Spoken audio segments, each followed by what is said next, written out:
Shalom familia, gracias por acompañarnos en un estudio más aquí en la Biblia en su contexto. Recuerden que estamos estudiando el libro de Números en la serie que se llama En Contexto y los Mandamientos. Hoy se nos termina el libro de Números, vamos a cubrir la última porción de Números que va desde el capítulo 30 hasta el capítulo 36.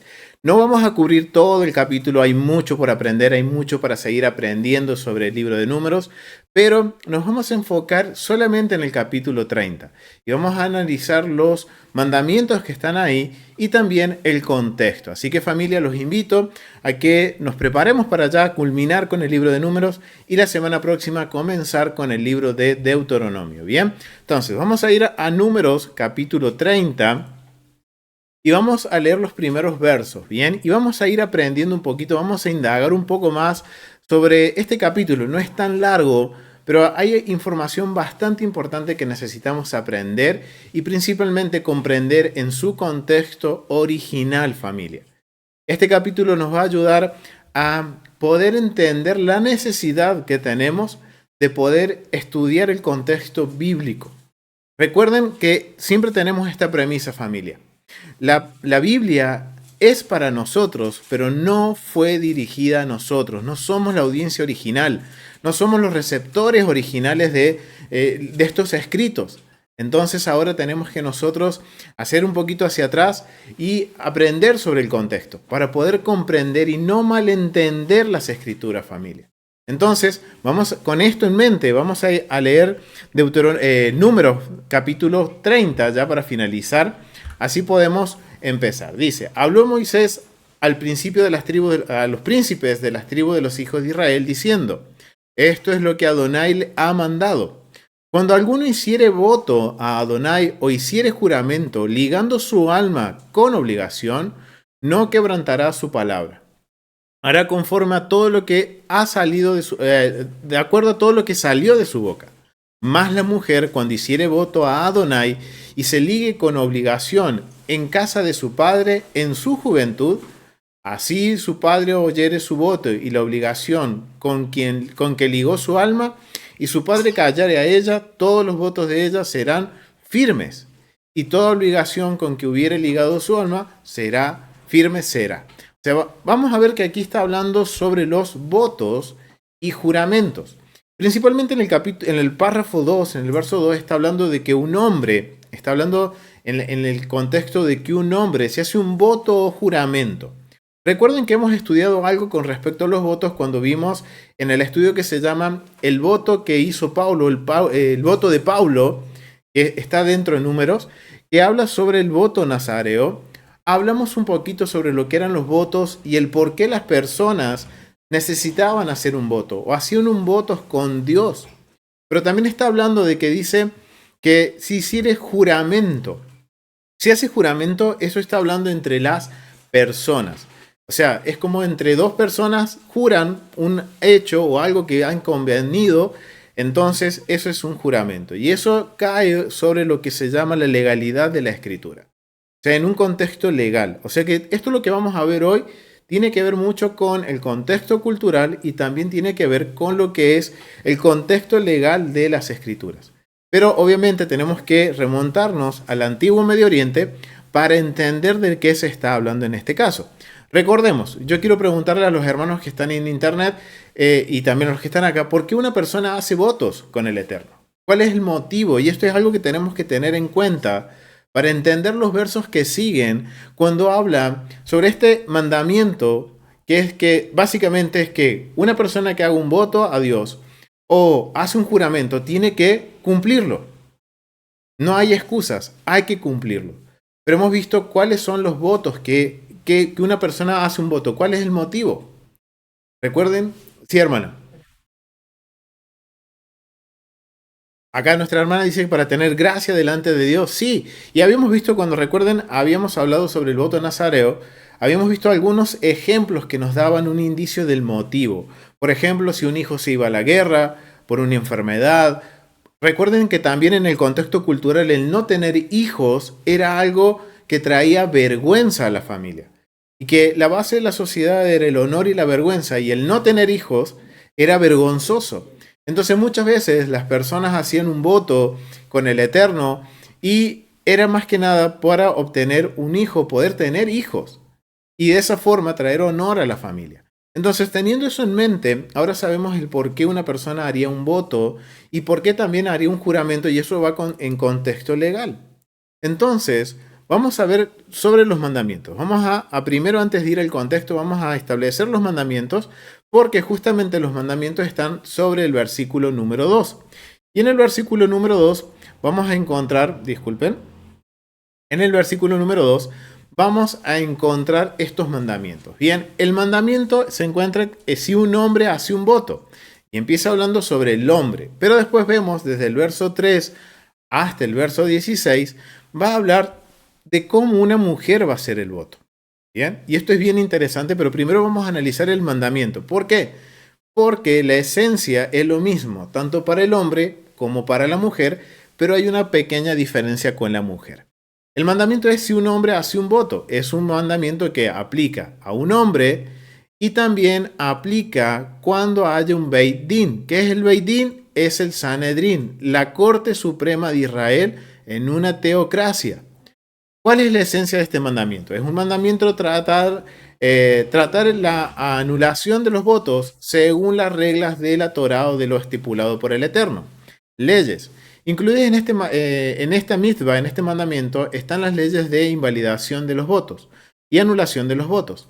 Y primero pertenece a un hombre que se arrepiente de su voto. Él puede ir a un Talmid Jajam, o sea, a un sabio, o a 3 hombres ordinarios. O sea, esto está hablando sobre lo que es la Corte Suprema. Y recuerden que la Corte Suprema en Israel, cuando estaba en una teocracia, era para una Corte Suprema de 3 hombres que trataba los casos menores, después había una Corte de 23 hombres que trataban los casos intermedios, y después estaba el Gran Sanedrín, la Gran Corte Suprema, que era conformada por 71 hombres de Israel, inclusive el sumo sacerdote. Entonces, vemos que esto era un tema que se podía tratar en las cortes menores, por eso es que habla de un Talmid Jajam, que es un sabio, pero también está hablando de 3 hombres ordinarios, que está hablando de este pequeño Sanedrín. Y bajo la premisa de que en el momento de hacer el voto no estaba plenamente consciente de todas sus implicaciones, puede absolverlo de su voto. Este último pertenece al marido o al padre que tenía derecho a su disconformidad el mismo día en que se enteró del voto. Y esto tiene que ver con lo que vamos a ver más adelante con las mujeres.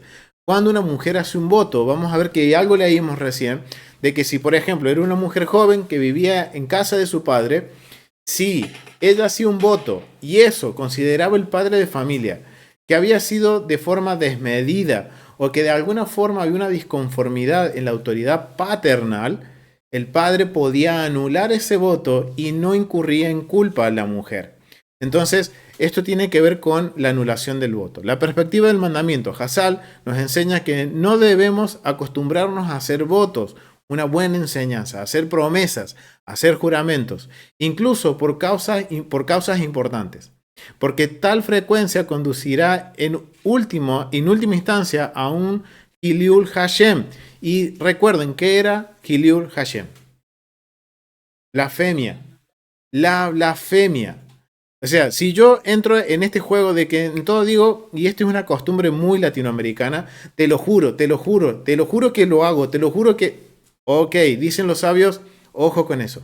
Que no se nos haga costumbre porque entraríamos en la categoría del rango de blasfemar el nombre del Eterno. Muchas veces decimos nosotros, te lo juro por Dios que... Puntos suspensivos. Y una y otra vez. Pero ¿cumplimos? ¿Hacemos lo que decimos? Y miren lo que nos enseñan los sabios. Nos dicen, ojo con eso, que no se les haga costumbre porque entramos en esta categoría de blasfemar el nombre del Eterno. Y esto de blasfemia tenía que ver mucho con nuestro testimonio a la hora de que nos identificamos con el Mesías Yeshua y con el Eterno, con el Dios de Israel. Por lo que el nombre de Hashem, o sea, el nombre del Dios, se usará en vano. Como dijo Shlomo Hamelech, el rey Salomón, que dice, mejor no prometer en absoluto que jurar y no pagar. O sea, es mejor decir, no prometo nada, pero que estar jurando y después no cumplir con mi juramento. Y Rav Meir agregó, no prometer en absoluto es incluso mejor que prometer y pagar. O sea, diciendo, nos vemos más lindos cuando estamos calladitos. Calladitos nos vemos más bonitos. Entonces, vemos que los sabios nos están enseñando y básicamente lo que nos dice es que tenemos que tener cuidado en la forma que hablamos.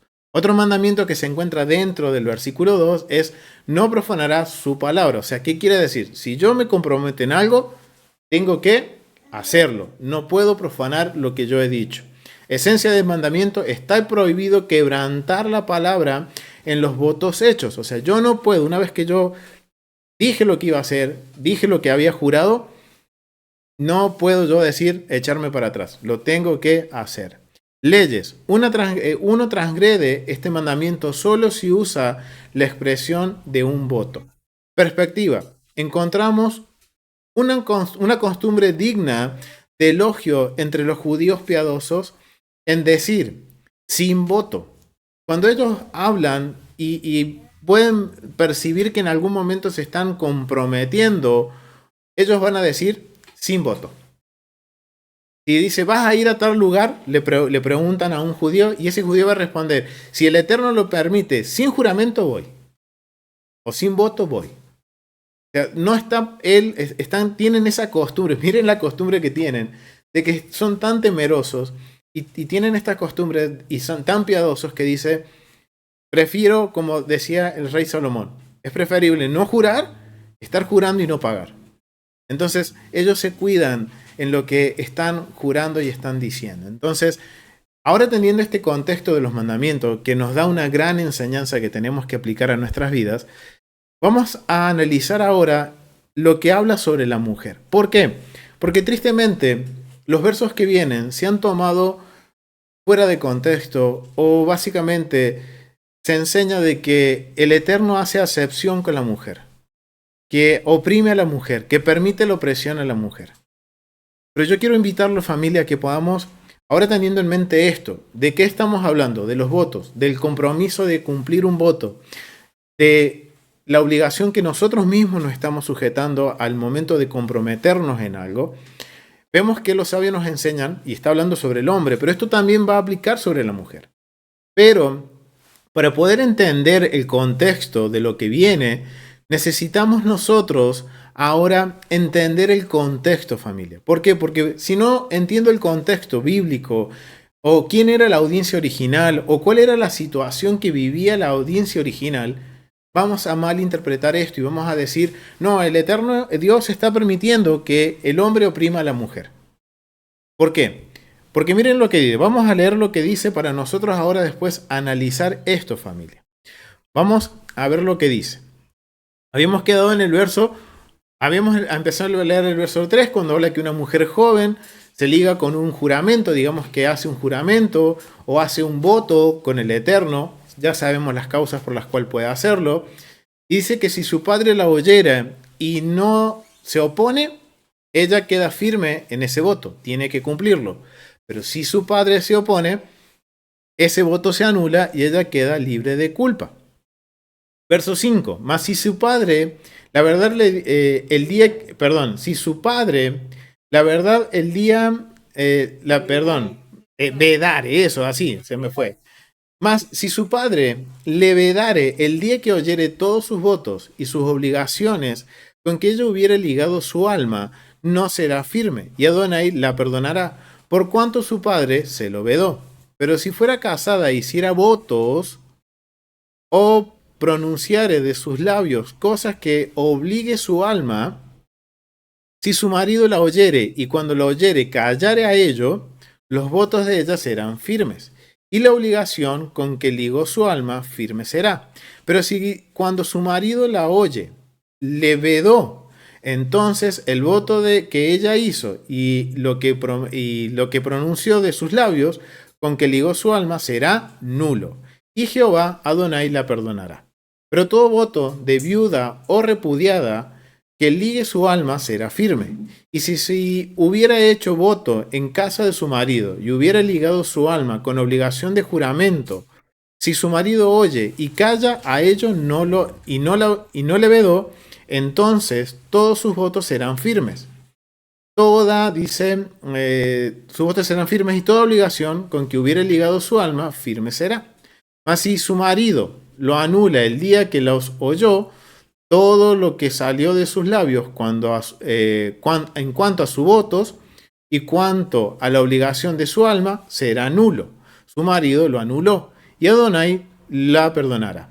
Todo voto y todo juramento obligándose a afligir el alma, está hablando de ayunar, su marido lo confirma o su marido lo anula.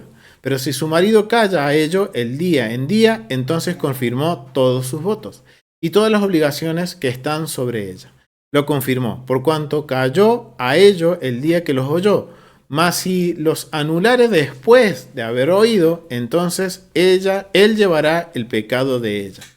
Estas son las ordenanzas que Adonai mandó a Moisés entre el varón y su mujer, y entre el padre y su hija durante su juventud en casa de su padre.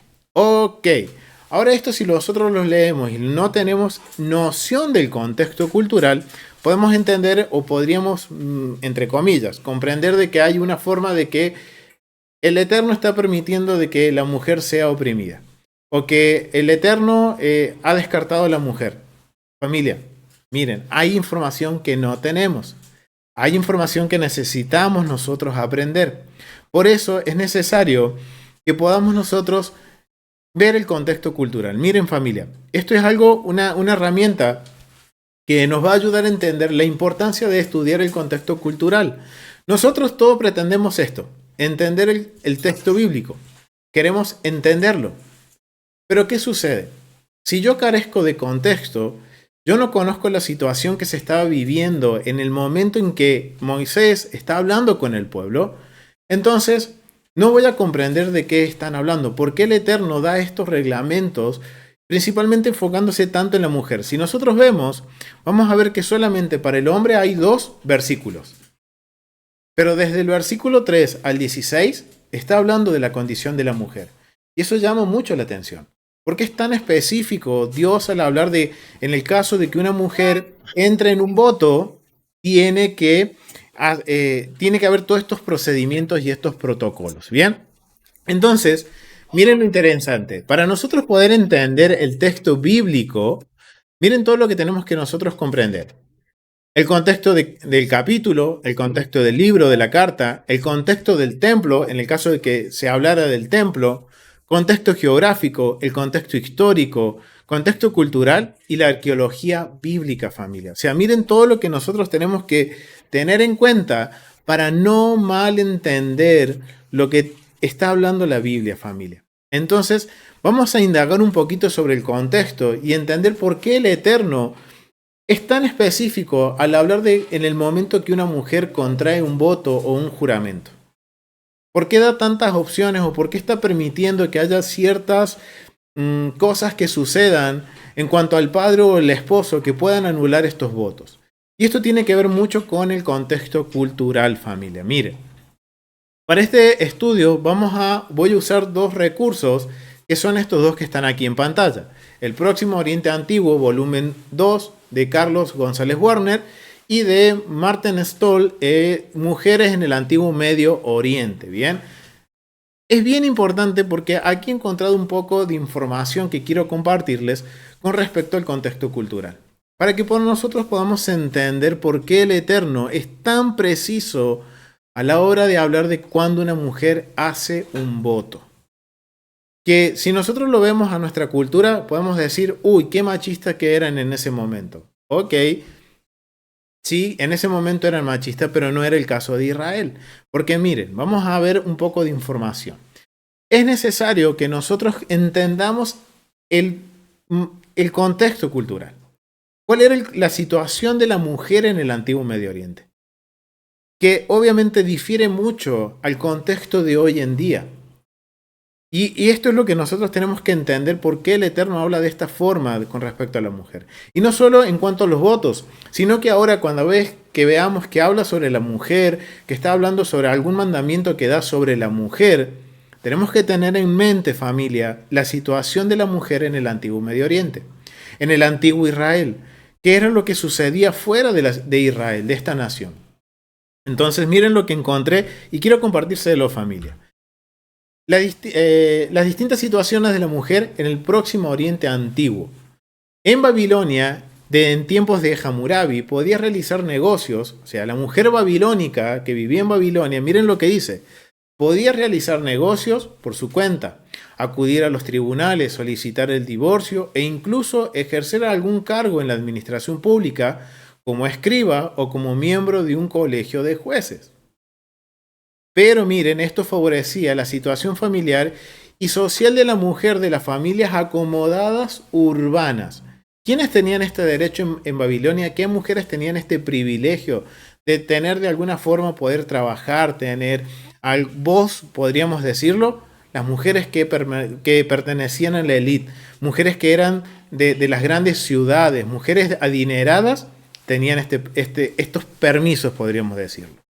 Pero solo la mujer era castigada. Miren esto que sucedía en Babilonia. Dice, pero solo la mujer, a pesar de que tenía todos estos privilegios, en Babilonia la mujer era castigada en caso de adulterio. Y solo ella era sometida a investigación pública en caso de repudiar a su esposo. Si una mujer toma odio a su marido y le dice, no me tendrás más, será realizada una investigación en su distrito. Entonces, si se avergüenza de que fue si se averigua que fue cuidada y no se le haya falta, si de otro lado su marido salió y la descuidó mucho, esa mujer no es culpable. Recogerá su dote y se irá a la casa de sus padres. Si no fue cuidadosa y al contrario fue callejera, se dilapidó su casa y humilló a su marido, esa mujer será arrojada al agua. O sea, wow, miren esto, familia. En Babilonia, la mujer con dinero, la mujer de la élite, la mujer adinerada tenía ciertos derechos. En cambio, la mujer que vivía en el campo no tenía, la mujer que era pobre no tenía estos derechos. Pero sí las unía algo, que cualquier cosa, la mujer era culpable en el antiguo Medio Oriente. En Babilonia la mujer era acusada y si el marido se le ocurría acusarla, directamente era echada al agua.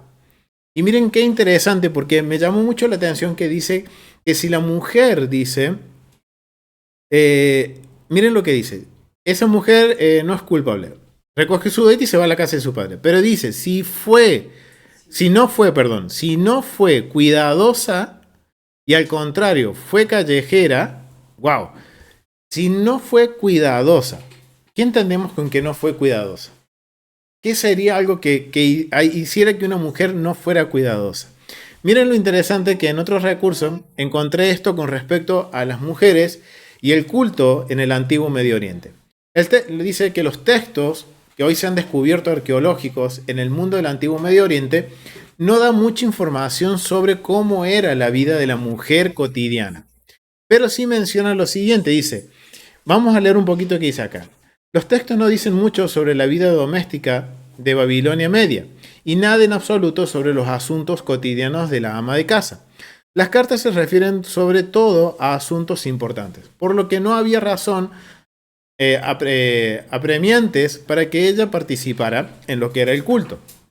No está claro qué papel había desempeñado la mujer corriente en el culto religioso, ya que todo lo que hacía se daba por sentado. Sabemos poco sobre cómo vivía la mujer, su creencia y los rituales. Pero de vez en cuando oímos algo sobre las tareas y devociones religiosas personales de una mujer en respuesta a la pregunta, ¿por qué sale afuera? Leemos en una carta de la antigua Babilonia, va a la casa de algún dios u otro. Miren lo que cuando dice que la mujer era callejera, cuando sale la mujer, muchos asociaban en Babilonia que iba a la casa de algún dios u otro. En las calles de la ciudad de Ur, los arqueólogos identificaron lo que denominaron pequeñas capillas, lugares donde las mujeres podían llevar ofrendas o rezar. En un proverbio sumerio, un hombre, miren familia, porque recién leíamos que si una mujer descuida o no es cuidadosa, se la consideraba culpable y se la echaba a las aguas. O sea, se la sometía a un juicio y era de alguna forma la mujer echada a las aguas, maniatada para juicio divino. Eso es otro tema. Pero miren qué es lo que encontré aquí, familia. Dice, en un proverbio sumerio, un hombre se queja de que su esposa, especialmente piadosa, y su madre lo descuidan. Miren lo que dice. Mi mujer está seguramente en la capilla, mi madre junto al río, y yo me moriré de hambre. O sea que acá vemos una causa por la cual una mujer puede ser acusada de descuidar a su esposo, de descuidar su familia, porque se fue a la capilla y miren, su esposo tenía hambre, es una forma de acusarla de que había descuidado su hogar. Una mujer expresa su gratitud en términos devocionales. Mis dos manos deben estar llenas de incienso para el Dios que me dejó ver tu rostro. Ok, ¿qué quiere decir todo esto, familia? Vemos que la condición de la mujer en el mundo antiguo no era tan fácil. Era culpable de todo. La mujer, el hombre podía hacer y deshacer. Recordemos que la base de la sociedad antigua era una sociedad patriarcal, en donde, por ejemplo, en Babilonia vemos que la mujer tenía ciertos derechos que podía hacerlo siempre y cuando tuviera un estatus social alto, pero a la vez, por más que tuviera ese estatus social, vemos que también no tenía esto de poderse defender. Era acusado por su marido y valía más la palabra de su marido que su propia palabra. Y que cualquier cosita que el marido pudiera tener como, podríamos decir, como una especie de argumento para decir, me quiero divorciar, quiero que desaparezca de mi vida esta mujer, entonces inventaba una excusa, como por ejemplo vemos en este caso de este escrito babilónico que dice, un hombre quejándose de su mujer y también de su madre, y esto nos refleja la situación de la mujer. No importa que era la madre de este hombre, ni tampoco importa que era la esposa de este hombre. Él las consideró culpables de su hambre y esto es seguro, si se llevaba a un tribunal, podía hacer que estas mujeres murieran. Y esta era la condición de la mujer en Babilonia. Pero miren qué sucedía en Asiria. Era un poquito más duro la situación de la mujer en el mundo asirio. En Asiria, las mujeres y los miembros jóvenes de la familia se encontraban de hecho en una situación de servidumbre doméstica. O sea que no importa la clase social en Asiria a la que pertenecieres, la mujer y los miembros jóvenes de la familia, o sea, los hijos, estaban sometidos a una situación de servidumbre doméstica. La situación de la mujer no es conocida por la situación de la mujer es conocida por un documento desgraciadamente fragmentario que recopila extractos de un código asirio en uso durante el siglo XV y XIV antes de la era común. Según se percibe por estas leyes, el esposo y padre, cabeza de la familia patriarcal, y recordemos que esto era la sociedad del antiguo Medio Oriente, era una sociedad patriarcal, heredando todos los derechos y todo el poder del señor de la familia. Se convertía en dueño sin límite. O sea, miren la autoridad que tenía un padre en el mundo asirio. Era un poder que no tenía límites. La esposa no tenía derecho a disponer de los bienes de la casa del esposo. Wow, familia. Y esto nos tiene que marcar esto de aquí, que es por qué el Eterno está dando este reglamento a la hora de que una mujer hace un voto. Porque en el mundo asirio, que era una de las culturas que rodeaba a Israel, miren lo que sucedía. La mujer, no importaba la situación que tuviera social, La mujer no tenía derechos, ni sus hijos menos. Eran servidumbre doméstica. Y dice que la esposa no tenía derecho a disponer de los bienes de la casa del esposo y venderlos. Si tomaba algo sin autorización, su actitud era equivalente al hurto, o sea, era acusada de robo en su propia casa, familia. En un artículo de las leyes asirias se dice que si el esclavo o la esclava recibe alguna cosa de manos del esposo de un hombre, hay que cortar la nariz y la oreja del esclavo y restituir lo robado. La esposa podrá correr la misma suerte, aunque si el marido decide no castigarla, tampoco hay por qué castigar a los esclavos ni reponer lo robado. O sea, wow, este vocabulario es muy parecido a lo que leíamos en Números, que dice que si la mujer hace un voto y el esposo o el padre la oyere y se opone, ella queda libre. Pero si el esposo o el padre callan, ella queda firme a su voto. Es un vocabulario muy similar a lo que se está usando en el mundo asirio. Pero vemos que en el mundo asirio está más enfocado en ¿qué? En oprimir a la mujer. Dice, poderes ilimitados tenía el padre asirio respecto a su hija. La ley le permitía castigar a su hija a su modo. Las hijas eran consideradas siervas de su padre, quien poseía el derecho a venderlas como esclavas. Wow, familia, era bastante cruel la situación de las mujeres en el antiguo Medio Oriente. Era una situación que, la verdad, ahora nos tiene que hacer pensar por qué Dios está dando estas instrucciones. ¿Por qué Dios en estos párrafos está hablando de esta forma? De que la mujer puede hacer un voto, pero su padre o su esposo lo pueden anular. No es porque no tuvieran derechos. Es más, si nosotros leemos Proverbio 31, del versículo 10 al 31, vamos a ver que habla sobre la mujer virtuosa. Vamos a ir a Proverbios capítulo 31. Vamos a ir a Proverbios capítulo 31 y vamos a leer un poquito sobre esto.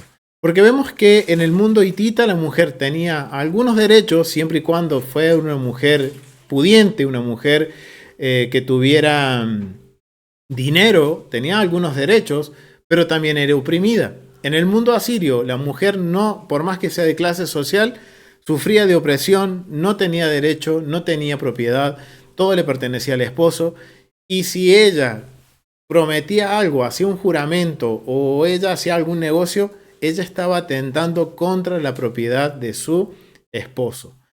Pero esta es la gran diferencia y esta es la evidencia y esto nos muestra que Dios está dando estos mandamientos con respecto a la mujer y el voto, no para oprimirla, sino básicamente para guardar la dignidad de la mujer.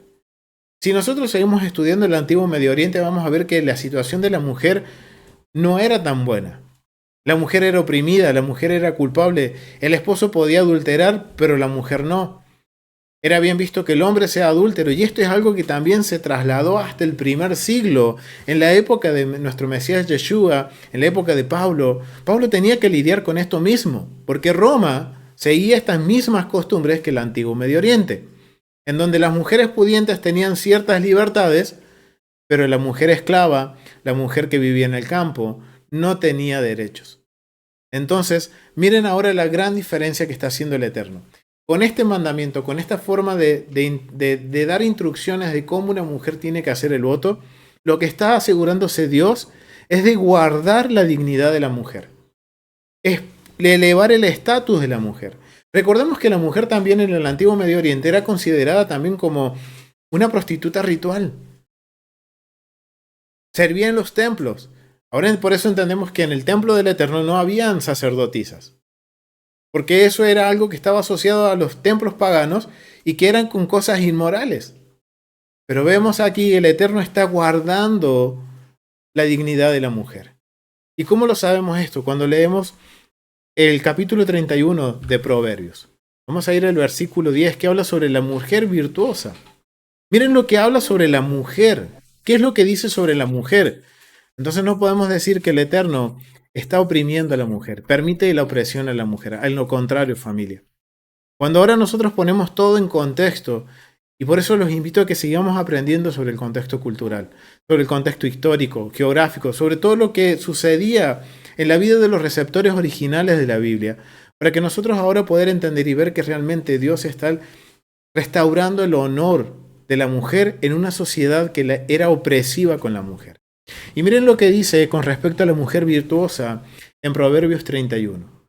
Mujer virtuosa, ¿quién la hallará?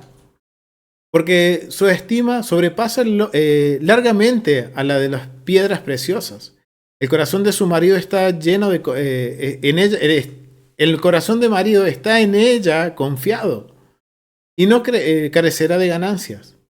Le, le da a ella bien y no mal todos los días de su vida. Busca lana y lino y con voluntad trabaja con sus manos. ¡Wow, familia! En el mundo antiguo la mujer no podía trabajar. La mujer israelita sí podía trabajar. Es como un ave de mercader.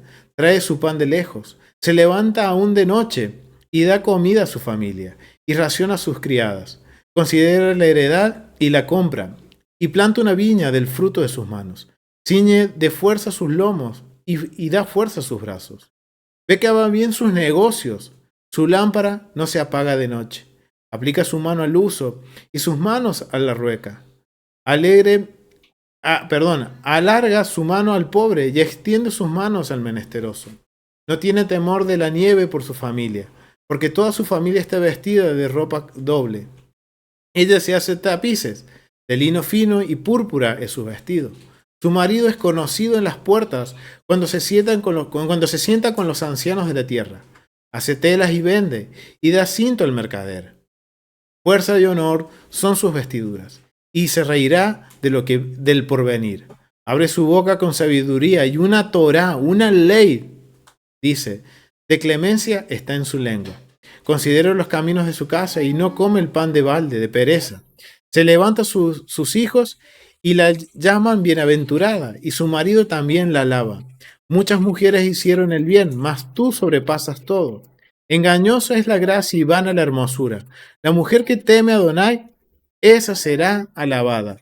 Denle del fruto de sus manos y alábenla en las puertas por sus hechos. ¡Wow, familia!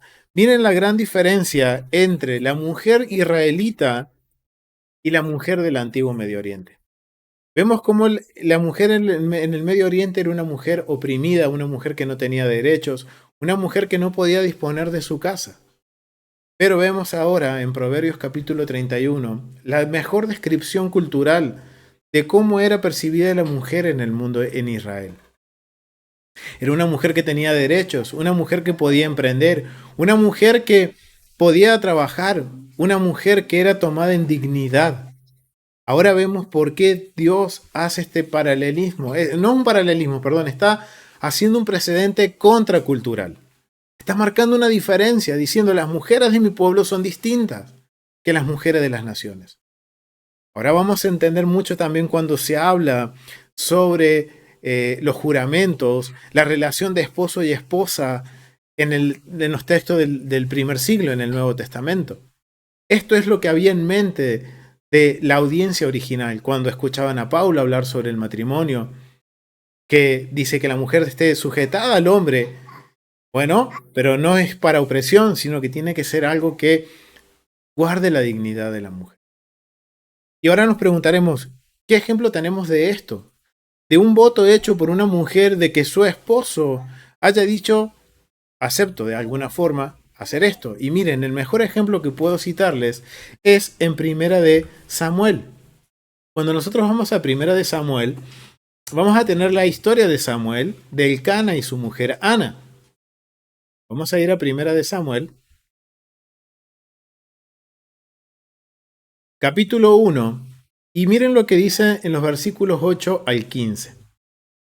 Dice, y Elcana, su marido, le dijo, Ana, ¿por qué lloras? ¿Por qué no comes? ¿Por qué estás afligido tu corazón? ¿No te soy yo mejor que 10 hijos? Recordemos que Ana tenía una aflicción. ¿Y cuál era la aflicción de Ana? El no tener hijos. Ahora, si nosotros estudiamos el contexto, sabemos que el tener hijos era un estado de vergüenza. Era algo vergonzoso. Ahora entendemos por qué la preocupación de Ana de tener hijos. Ella era la mujer amada de Elcana. pero ella no podía tener hijos, estaba avergonzada. Y vemos también el amor de Elcana por su esposa, que a él no le importaba que no tuviera hijos, porque mire lo que dice, ¿no te soy yo mejor que 10 hijos? Verso 9. Y se levantó Ana después que hubo comido y bebido en Silo. Y mientras el sacerdote Elí estaba sentado en una silla junto a un pilar del templo de Adonai, ella, con amargura de alma, oró a Adonai y lloró abundantemente. E hizo voto. ¿Qué es lo que hizo Ana? Hizo un voto. Y acá tenemos un ejemplo, familia, del por qué una persona hace voto con el Eterno. Muy bien, por tener hijo. En este caso lo hizo por tener un hijo, porque era algo vergonzoso. Y miren la aflicción que había en Ana. Dice que ella estaba llorando amargamente delante de la presencia del Eterno. Y lloró abundantemente.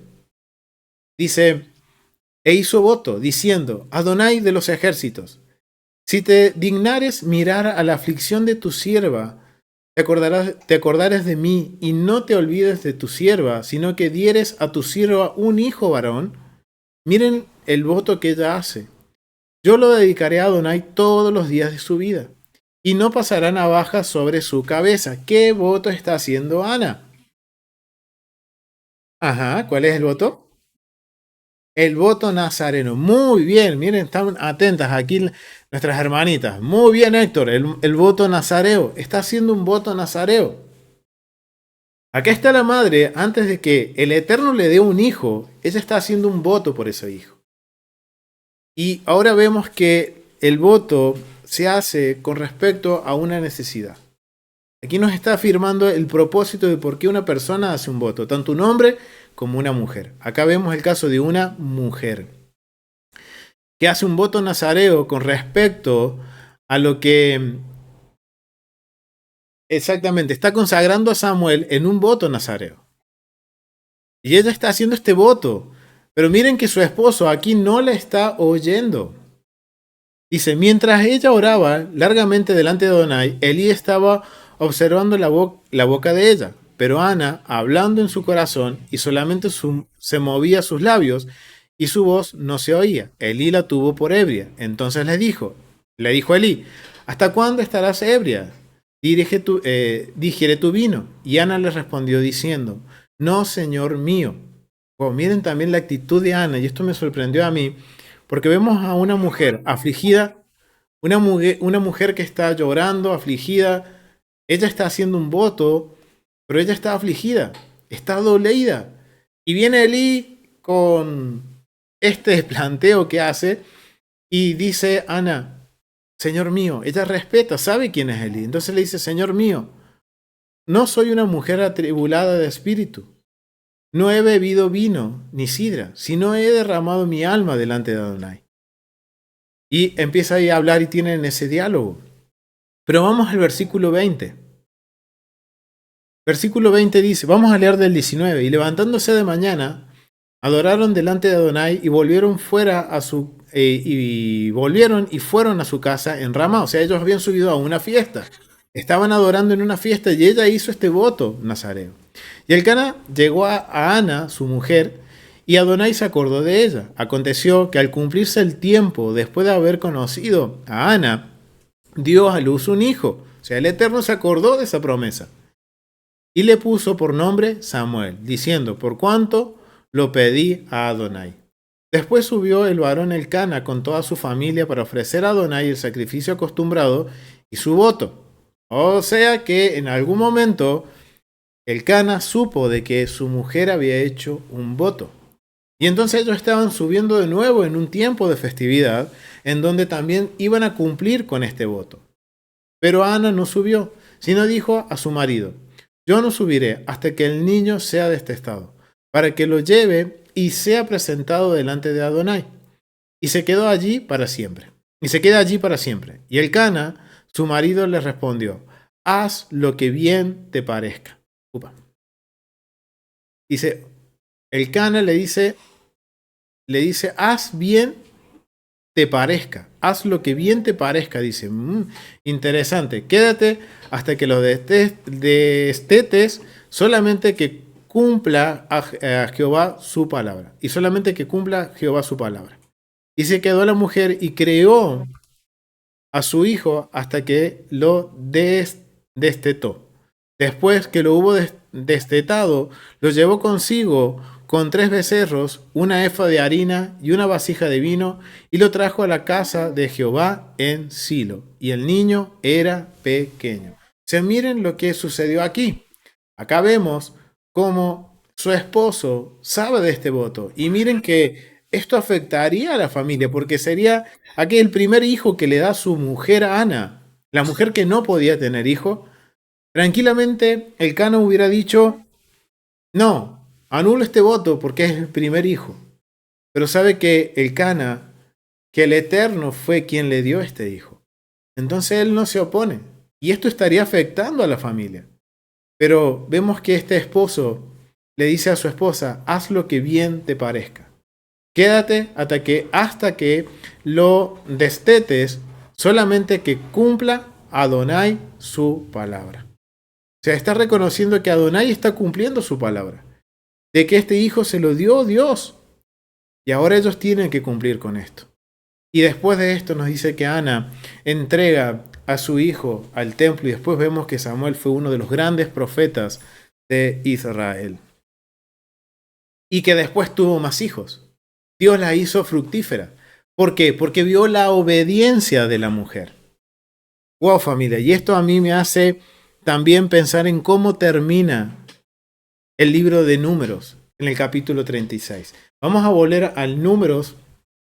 Vamos a seguir el capítulo 36 y habla específicamente cuando las mujeres de Zelofejad, ellas cumplen con lo que el Eterno les ha dicho. Miren, vamos a buscar esos versículos porque es interesante ver cómo cierra también el libro de Números. Dice, entonces Moisés mandó a los hijos de Israel por mandato de Adonai, diciendo, la tribu de los hijos de José habla rectamente. Esto es lo que ha mandado Jehová acerca de las hijas de Zelofejad, diciendo, cánsense como a ellas les parezca, pero en la familia de la tribu de su padre se casarán, para que la heredad de los hijos de Israel no se traspase de tribu en tribu, porque cada uno de los hijos de Israel estará ligado a la heredad de su tribu, de sus padres. Y cualquiera hija que tenga heredad con las tribus de los hijos de Israel, con alguna de las familias de la tribu de sus padres, se casará, para que las hijas de Israel, los hijos de Israel posean cada uno la heredad de sus padres. Y no ande la heredad rodando en tribu. Como dice verso 10, como Jehová mandó a Moisés, así hicieron. Miren lo que dice, las hijas de Zelofejad. Y así Maala, Tirsa, Ogla, Milca y Noa, hijas de Zelofejad, se casaron con sus tíos paternos. Se casaron con los hijos de sus tíos paternos, con sus primos. Se casaron con la familia de los hijos de Manasés, hijo de José, y la heredad de ellas quedó en la tribu de la familia de su padre.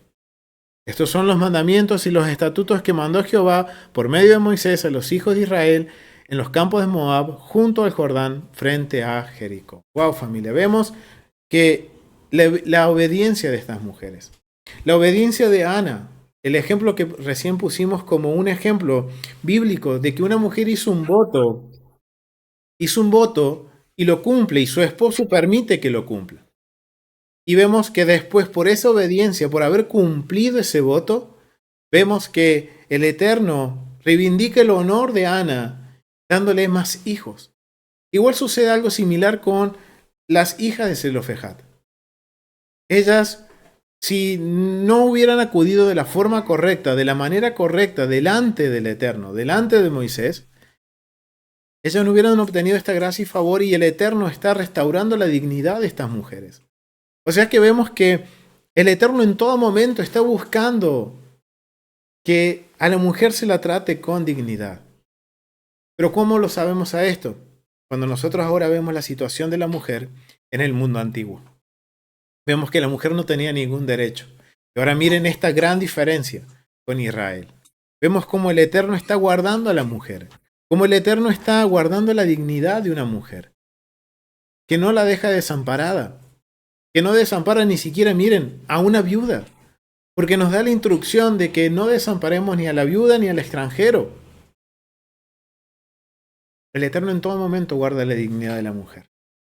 Solo que al no comprender nosotros el contexto o lo que vivían las personas en el primer siglo, por ejemplo, o en este momento en el mundo del mundo asirio o babilónico, wow, nunca se nos hubiera ocurrido que el Eterno estaba defendiendo a la mujer, enseñándole a su pueblo a tratar a una mujer dignamente. Y no solo esto, sino que para concluir, familia, también el Eterno nos está dando, como les decía al principio, una enseñanza. Una enseñanza de que seamos conscientes a la hora de hacer un voto o de un juramento. Que no estemos, como decían los sabios, que se nos haga costumbre el te lo juro, te lo juro, te lo prometo, te lo juro, te lo juro, te lo juro, te lo juro. Porque caemos en lo que se llama el Giliú Hashem, en una blasfemia, en caer en traer vergüenza al nombre de Dios. Recordemos que en el antiguo Medio Oriente, cuando se hacía un juramento entre dos personas, se establecía el nombre de los dioses como garantía de que yo me sujetaba a cumplir ese voto, pase lo que pase, o ese juramento pase lo que pase.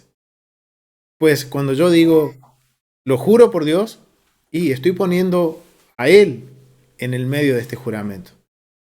Y de alguna forma yo me estoy ligando y estoy entrando en un término legal, en donde estoy poniendo el nombre del Eterno en garantía. Miren lo que dice Deuteronomio capítulo 23 con respecto a esto. Y esto nos va a ayudar a también entender algo que nuestro Mesías Yeshua dice. Capítulo 23, verso 23. Dice, pero lo que hubiera salido de tus labios, lo guardarás y lo cumplirás, conforme lo prometiste a Adonai tu Dios, pagando la ofrenda voluntaria que prometiste con tu boca. Cuando entres en la viña de tu prójimo, no está hablando de otros términos, pero miren lo que dice el verso 23. Vamos a leer del 21, dice, cuando haces voto a Adonai tu Dios, no tardes en pagarlo. ¿Y qué nos dicen los sabios? Es mejor no decir nada antes que jurar y no pagar. Dice, no tardes en pagarlo, porque ciertamente lo demandará Adonai tu Dios de ti, y sería pecado en ti. Mas cuando te abstengas de prometer, wow, ahora sabemos de dónde viene este pensamiento de los sabios. Mas cuando te abstengas de prometer, no habrá en ti pecado. Pero lo que hubieras salido de tus labios, lo guardarás y lo cumplirás conforme lo prometiste a Adonai tu Dios. Ahora esto, miren, está en contexto con lo que leíamos en Números capítulo 30. Aquí es un vocabulario más simple y nos está diciendo, hey, entraste en un juramento, tienes que cumplirlo. No quieres tener esto, no quieres cumplirlo, obviamente no tienes que jurar. Evita hacer juramentos. Pero esto es algo que ahora cuando nosotros vamos al libro de Mateo, vamos a ver qué es lo que dice Yeshua. ¿Y qué es lo que está entendiendo la audiencia original del libro de Mateo? Vamos a Mateo capítulo 5 y vamos a ir a los versos 33 al 37. Que habla justamente de Yeshua y los juramentos. Dice, habéis oído que fue dicho a los antiguos. Está recordando qué es lo que dice en el libro de juramento, de los juramentos en Deuteronomio. Miren lo que ahora está en la mente de la audiencia de Yeshua. Lo que acabamos de leer en Deuteronomio 23, del versículo 21 al 23, y también lo que dice sobre los votos y juramentos en Números capítulo 30. Además habéis oído que fue dicho a los antiguos, Números y Deuteronomio, no perjurarás sin cumplir, no harás juramento si no cumplirás al Señor tus juramentos. Pero yo os digo, no juréis en ninguna manera, ni por el cielo, porque es el trono de Dios, ni por la tierra, porque es el estrado de sus pies, ni por Jerusalén, porque es la ciudad del gran rey. Ni por tu cabeza jurarás, porque no puedes hacer blanco o negro un solo cabello. Pero sea vuestro hablar sí, sí, no, no. Ojo, porque lo que es más de esto, de mal precede. Porque lo que es más de esto, de mal precede. O sea, si tú sí, que sea sí, que tú no, sea no. O sea, no estés en sí, te lo juro, te lo prometo, y después no lo hagas. No. Mesías dice, Yeshua, si tú sí es sí o sí, listo, cúmplelo. Cueste lo que cueste. Si tú no es no, listo, permanece en esa postura. Y esto nos da a entender, porque esto es algo que tenemos que aprender, familia, algo que tenemos que considerar en nuestra forma de hablar. Y vemos que esto era también algo común que sucedía en el mundo del primer siglo. Cuando muchas veces vemos cuando confronta Yeshua a los fariseos y ellos dicen que no ayudaban a sus padres o no honraban a sus padres porque supuestamente habían consagrado todo para el Eterno.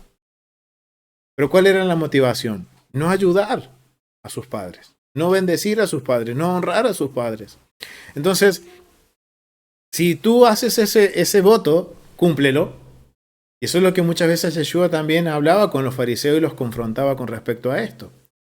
Entonces vemos que de alguna forma el Eterno nos está haciendo saber de que todo lo que sale de nuestras bocas cae en un contexto legal. Y si yo di mi palabra, tengo que cumplirla. Tristemente, hoy buscamos, la humanidad busca si hace un juramento, buscar la forma de que no cumplirlo. Si yo hago un voto, no importa quién sea, hago un juramento con una persona, es más, hoy ni siquiera un papel firmado ante un escribano, ante una notaría, me sujeta o me obliga a cumplir un voto o un juramento. Entonces, miren lo que nos está enseñando esto. De que hoy tristemente nosotros muchas veces, como buenos latinos, hacemos juramentos, pero después buscamos la forma de no cumplirlos. ¿Y saben qué? Es una condición de la humanidad. Hay ejemplos bíblicos de que sucede esto. Cuando nosotros vamos a Hechos capítulo 5, del verso 1 al 11, vemos la historia de Ananías y Zafira. Que ellos habían hecho un voto. Habían hecho un juramento de que iban a vender una propiedad y que iban a entregar eso a la comunidad para que se ayude a toda la comunidad. Pero resulta que ellos mintieron. Ellos solos hicieron este voto. Ellos mismos fueron voluntariamente que dijeron, vamos a entregar esto. Pero después dijeron, no, mejor no lo entrego. Entrego menos. Y tanto Ananías y Zafira mueren. ¿Por qué? Porque es lo que leíamos en Deuteronomio. En algún momento el Eterno va a tener en cuenta esos juramentos que hemos hecho. Y eso va a ser considerado como un pecado. Entonces, una gran reflexión de esta última porción de Números, que de lo que hemos hablado del capítulo 30, es primero ver cómo el Eterno guarda la dignidad de la mujer. Y lo vamos a ver a través de toda la Torá. Y principalmente cuando ahora veamos mandamientos que hablen específicamente de la mujer, tengamos en mente el contexto y de lo que una mujer sufría y padecía en el mundo del antiguo Medio Oriente.